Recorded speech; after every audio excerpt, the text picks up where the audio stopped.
Today's scripture reading is from the Gospel of John, chapter 12, verses 20 through 33.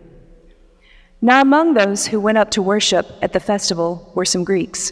They came to Philip, who was from Bethsaida in Galilee, and said to him, "Sir, we wish to see Jesus." Philip went and told Andrew. Then Andrew and Philip went and told Jesus. Jesus answered them, "The hour has come for the Son of Man to be glorified. Very truly I tell you, unless a grain of wheat falls into the earth and dies, it remains just a single grain. But if it dies, it bears much fruit. Those who love their life lose it, and those who hate their life must live in this world will keep it for eternal life. Whoever serves me must follow me, and where I am, there will be my servant also. Whoever serves me, the Father will honor. Now my soul is troubled, and what should I say? Father, save me from this hour? No, it is for this reason that I have come to this hour. Father, glorify your name." Then a voice came from heaven, "I have glorified it, and I will glorify it again." The crowd standing there heard it and said that it was thunder. Others said, "An angel has spoken to him." Jesus answered, "This voice has come for your sake, not for mine. Now is the judgment of this world. Now the ruler of this world will be driven out, and I, when I am lifted up from the earth, will draw all people to myself." He said this to indicate the kind of death he was to die. The word of the Lord. Thanks be to God. Please be seated. Happy St. Patrick's Day. It is a delight to be with you in worship. As most of you are accustomed now to moments before I preach, I like to take a moment for breath to center ourselves and make room and space for the Spirit. I heard a meditation instructor who's a psychologist this week call it the sacred pause. And I like that because so often we got to let our brains catch up with our bodies. Aren't we busy? Torn this way and that, have a lot vying for our attention. Sometimes we show up to church and I'm convinced that our brains haven't even caught up to where our seats are. And so we're going to start with a holy pause, but I want to give you a gift in this holy pause. Reflecting on the text this week, I've been thinking about how people have made room and space for us. I've been thinking about how saints have prepared a way for us, that we have life because other people have loved us into existence. And that we have life that is godly or holy or life that's made fully alive by Jesus because of the example of other people. So who has loved you into existence? Fred Rogers, Mr. Rogers, used to invite people to reflect on this a lot, whether it was commencement speeches or dinner parties. I'm going to ask you to close your eyes for a moment and just think, who has given you life? Who has loved you into existence? Who has shown you the way? And it might be a saint named Mom, Dad, Grandma, Grandpa, or a saint by a name that we all know like Patrick. But people have loved and lived in such a way as to give you life. So pause, the sacred pause, and think on who has loved you into the life that you've been given.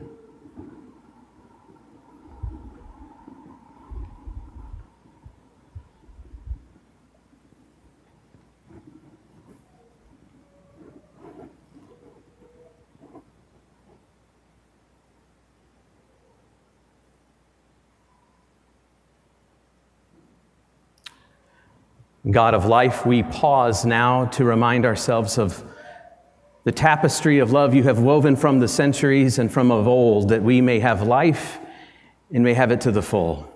We are so grateful for the life you've given us. We are so grateful for the teaching and instruction and illumination. We are so thankful for the love of other people. Let us be people of love that give it away as well, that give more life away and more joy. God, whether anyone else here knows it or not, you and I know that without you, I can do nothing. So we pause in this sacred moment, asking your Spirit to fall in this place. That though these words have been studied and prayed over and thought over and contemplated about this week, let them not be mine. Let them be from your heart to our hearts together, that we may have fresh new, illuminated life. It is in the matchless name of your Son, Jesus Christ, we pray, and God's people together say, Amen. This morning, I'd like to talk to you about hell.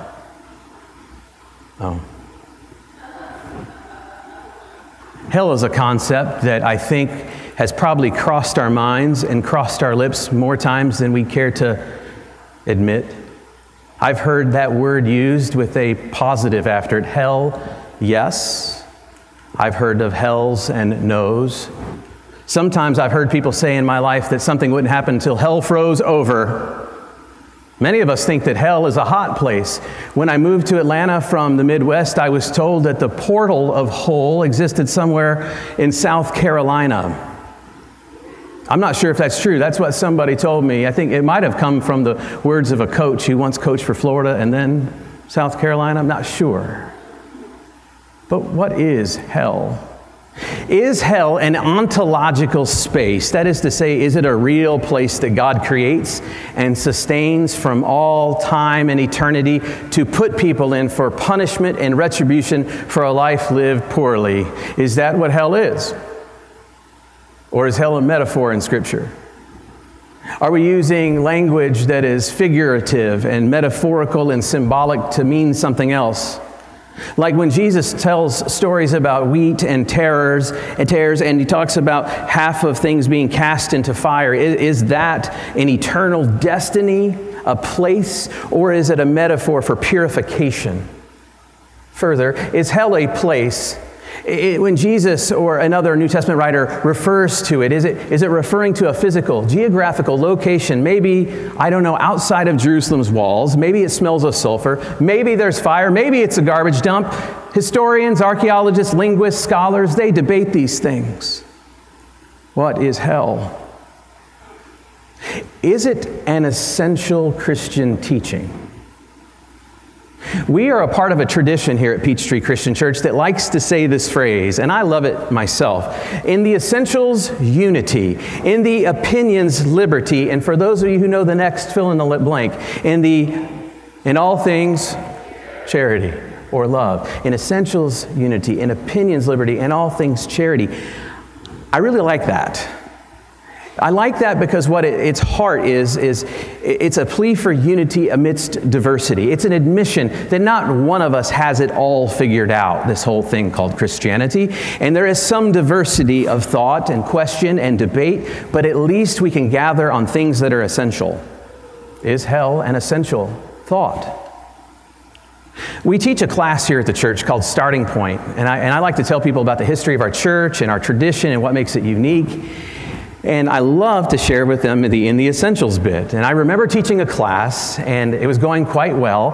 And I remember throwing that phrase at them, thinking that was going to really open up their imagination and make them intrigued by us. And then one fella raised his hand and goes, "But what are the essentials?"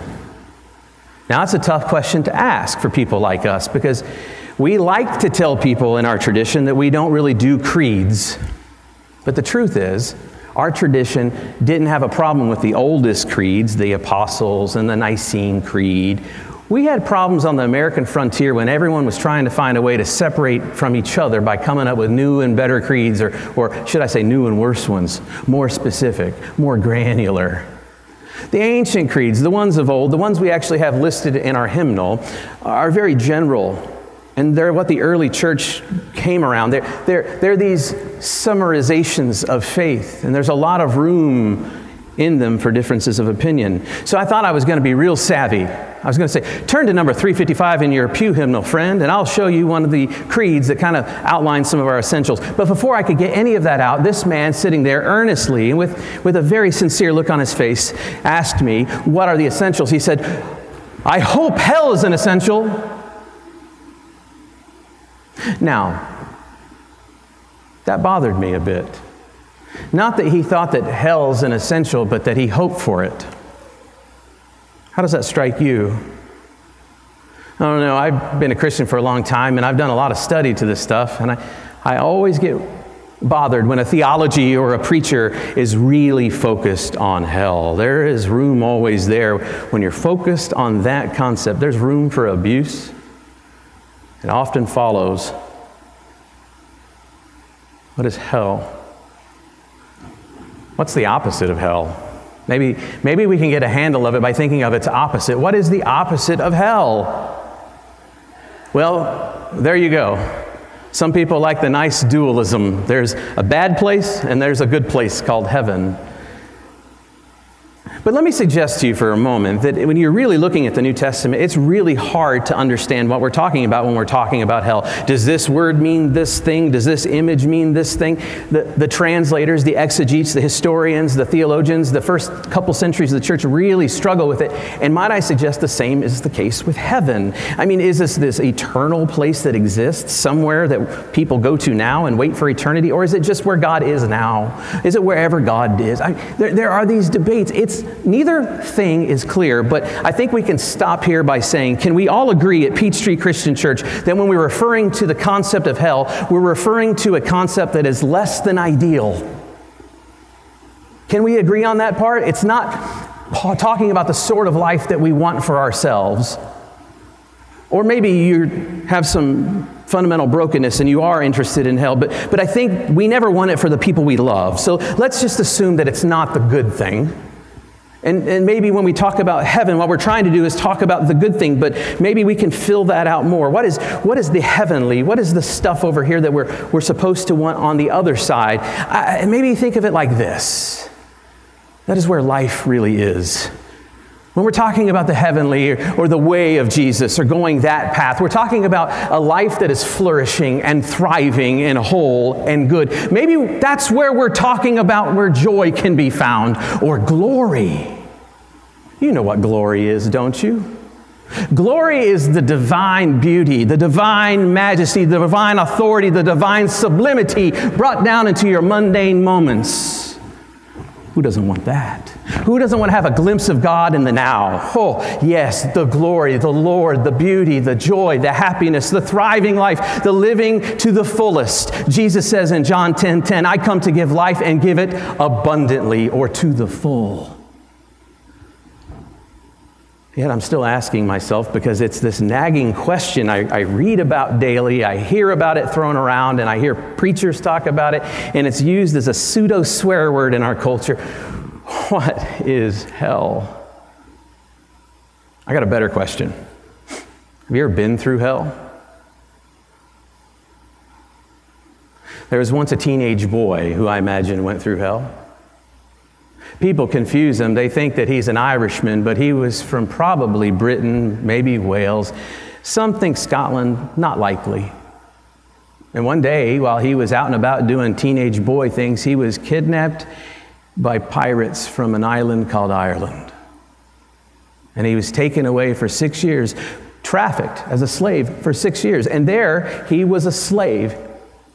I don't know about you, but when I think of being trafficked as a human being, being owned by another person, forced labor, taken away from my mom, my dad, my loved ones, my friends, taken away from the place where I speak a language to a place of a different language, taken away from a place that had all the cultural symbols and religious symbols that make sense to me to a place run by chieftains and druids speaking languages I do not know what are, and where everybody from Europe thinks these are wild people on the edges of the earth. No one knows what's beyond Ireland in those days. Hey, Rome only made it halfway up the English island anyway. They don't know what's out there, but they were afraid of it. Going into a situation like that might make me feel like I'm in hell. And that was the beginning to the life of dear old St. Patrick, where he would spend 6 years as a slave. Have you ever been through hell? You know, so much of what we think about hell in the contemporary church and television preachers and writers and pundits, really, it's not taken straight from the New Testament or even the ancient church, but really it comes out of a constructed and built imagination out of the medieval period, which is still ironic. It's still ironic because it doesn't sound at all like the most glorious voice that wrote about hell in the medieval period. You know who I refer to? The Divine Comedy by Dante. He imagined what hell might be like. Now, most of us, we probably still imagine it as a place of fire and sulfur and hotness and torment. Oh, for Dante, it was different. It was full of torment, but not of the kind you might think. You see, as Dante, it was led down to the 9th circle of hell, where Lucifer, the Satan, this fallen angel from heaven, had come to live. He went right down to the depths, and you know what he found? Not a hot place, but a cold place. Freezing cold. The winds blow from all directions, making it cold. Stuck in ice, he was in the cold. The winged feathers of an angel had evolved into the leathery bat-skin wing of Satan, and there he was freezing. And when you're freezing, you're shivering, and you turn inward to yourself. And ironically, as he was stuck in the cold, icy bog, Satan would flap those big leathery wings to try to get out from which he was stuck in. And the irony that Satan couldn't figure out was all the force he was generating was freezing him stuck all the more. Dante is a brilliant spiritual thinker. He is reminding us that the very thing that we reach for to give us better life, the things that we aspire to, that we think are going to answer all of our problems, are often the things that imprison us in a state of hell. And think about it being cold for a moment. When you're cold, you turn into yourself. Have you ever been to hell? You've been through it? I have.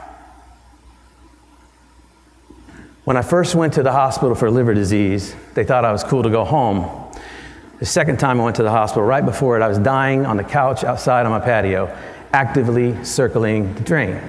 You know the story, but maybe you don't know this part. It was the heat of summertime. And I laid outside in front of a heater with sweatpants on, a hoodie, and wool socks. Now, from the Midwest, we have at least one pair of wool socks in our drawer, and I still have them down here in case I go home for Christmas. So I had my wool socks on, I was bundled up, and I was shivering cold. I was so cold. And so focused on my own mania, so focused on my own self that I couldn't hear. I didn't know that Colleen was on the phone with the doctor. She's demanding I be rushed to the emergency room. I couldn't answer her questions. I was focused on me right here and me right here. Stuffing was shivering. And I couldn't hear my mom and dad ask me if I needed some hot tea or some cold water or what to do. And my kids who came over telling me, they love you, Daddy, I love you, kissing me on the forehead, kissing me on the face. I had no time for them, no space for them, nothing of me for them. That was hell. Let me submit a definition to you about what hell is. Before I do, let me be careful with my thinking and make room over here for you. There is at least a type of hell where we suffer at the hands of other people, where we are enslaved and trafficked, where people who have authority and privilege and power impose it on us or on others in unjust and horrible, horrible ways. And that can be hell for people. There is a hell where sociopaths and psychopaths prey on people, and that is a hell for people. And there is a hell where little innocent children are beaten and abused and left alone and overwhelmed by the terrible, twisted desires of an adult or an addict or what have you. Those are hellacious. But we're not talking about that. Because what we're talking about is a couple Greek fellas who want to see Jesus. Why? Well, they come around because Jesus has been preaching and he's been teaching, and his promise is interesting to the people. You see, what Jesus has been bringing is enlightenment or something new for people. And here are some Greek fellows, and they're hearing this Jewish man teach, and they think there's something inspiring or enlightening, and in good faith, they want to come to him.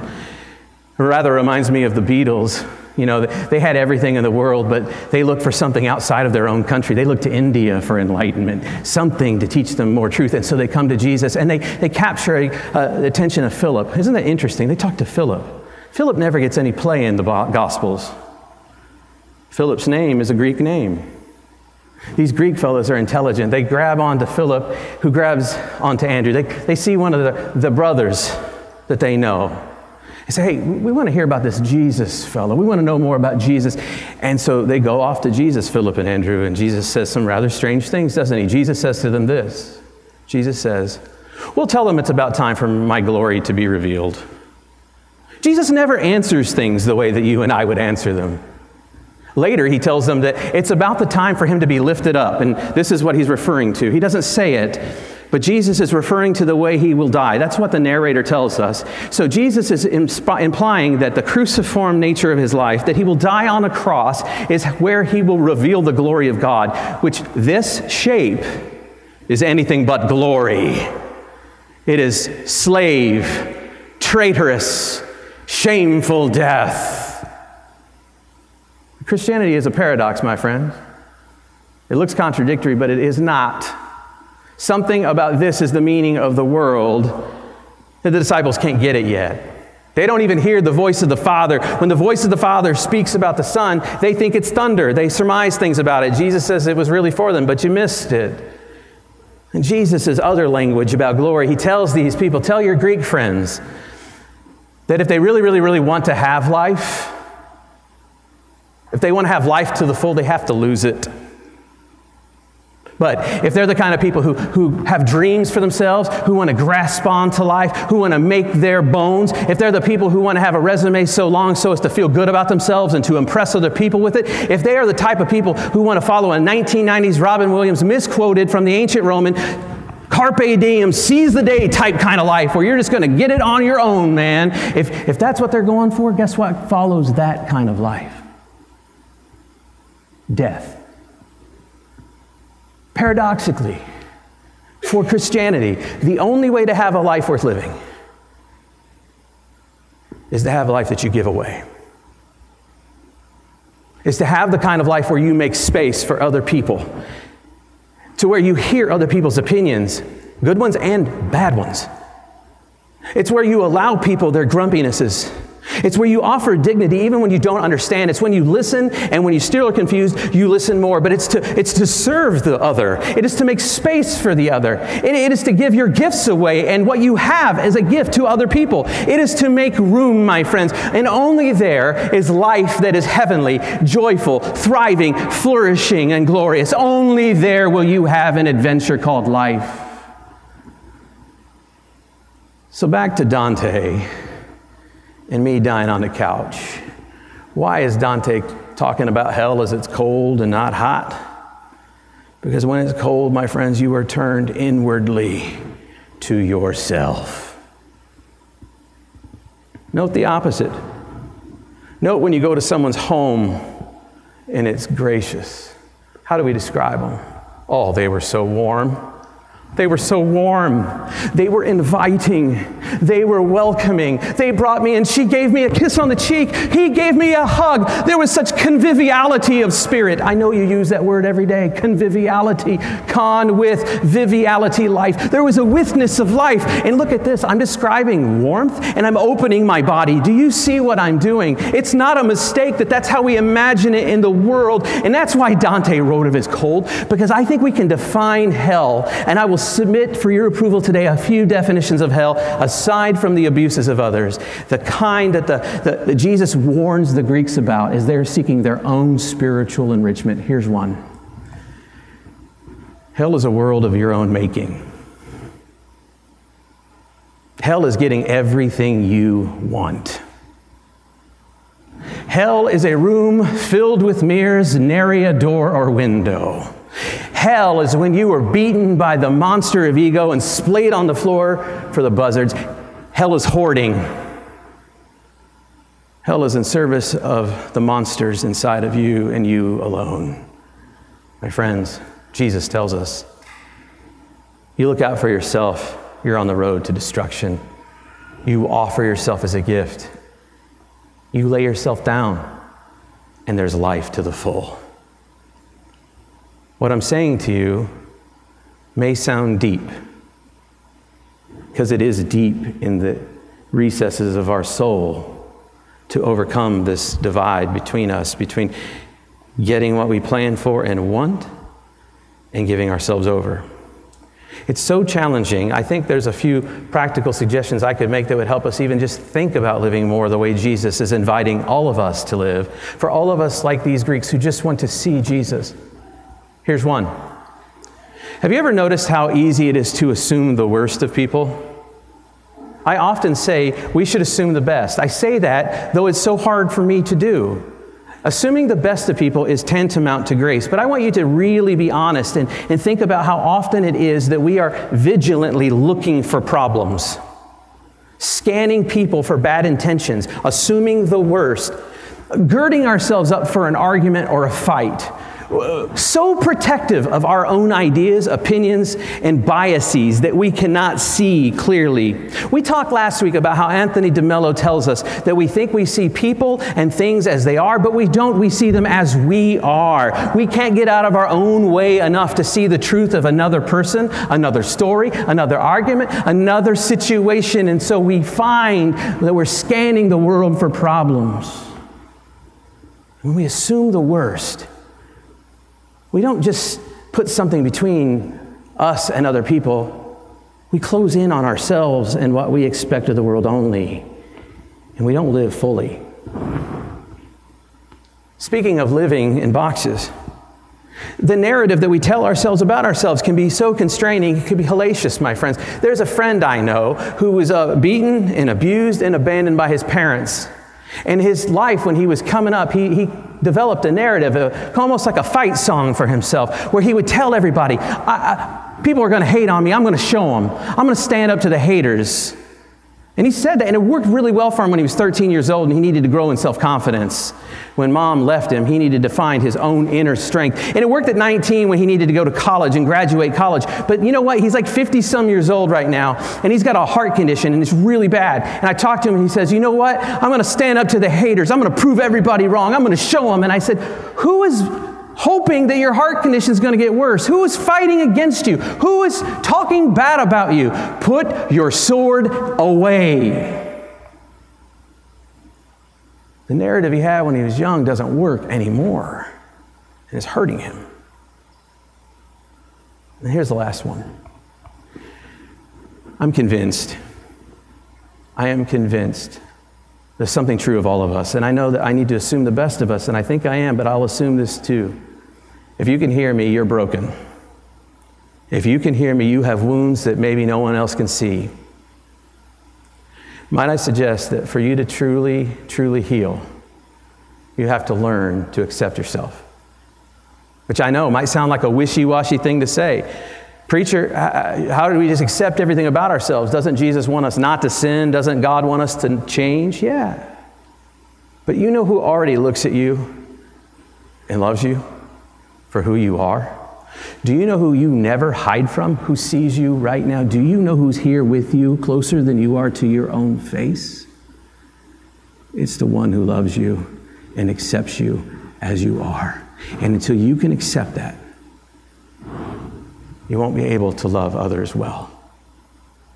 Only when you can accept the fact that you are loved like that, can you then say, I am a gift to offer to other people.